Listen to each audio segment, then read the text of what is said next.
يا أيها الذين آمنوا استعينوا بالصبر والصلاة إن الله مع الصابرين. Pertanyaan kedua dari Umunai. Dia bertanya, Ana sekarang tinggal bersama mertua dan suami berdagang dekat dengan orang tuanya. Ana meminta waktu kepada suami untuk mengunjungi orang tua Ana sepekan atau 2 pekan sekali. Tapi suami sulit untuk diajak, selalu banyak alasan. Berdalih suami lebih utama daripada orang tua dan sibuk bekerja. Lalu Ana meminta izin untuk pergi sendiri karena masih dekat satu kota tapi tidak diizinkan. Sedangkan suami diajak pun sulit.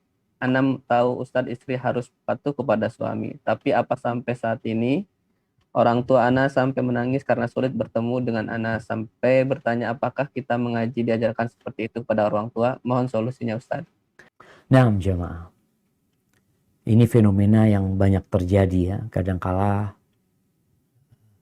ada suami-suami yang kurang peduli sama istrinya, yang gak peduli sama keluarga istrinya. Apa masalahnya sebenarnya? Ana rasa yang perlu dilakukan oleh seorang istri, tatkala melihat suaminya melakukan hal seperti itu, padahal dia punya kewajiban berbakti. Ingat, seorang anak perempuan itu punya kewajiban yang sama berbakti kepada orang tua dengan anak laki-laki. Hanya saja ada keterbatasan buat anak perempuan. Seperti yang tadi disebutkan, dia harus izin. Jangan ke rumah orang tuanya, ke masjid aja dia harus izin sama suaminya. Terus gimana ke rumah orang tuanya? Iya, dia harus izin. Ketika tidak diizinkan, maka jangan keluar dari rumah. Namun sang suami harus tahu diri sebenarnya. Bahwasanya dia mungkin memutuskan silaturahim anak sama orang tuanya. Apalagi tempatnya dekat ya. Tanpa dia menelantarkan kewajiban dia sebagai seorang istri. Cuma nasihat Ana buat ibu yang bertanya ini. Engkau mulai saat ini usahakan memberikan pelayanan kepada suami, kepada orang tua suami yang lebih maksimal. Baik dengan lisan, baik dengan perbuatan, muliakan orang tua suami. Layani suamimu dengan baik. Jangan banyak menuntut.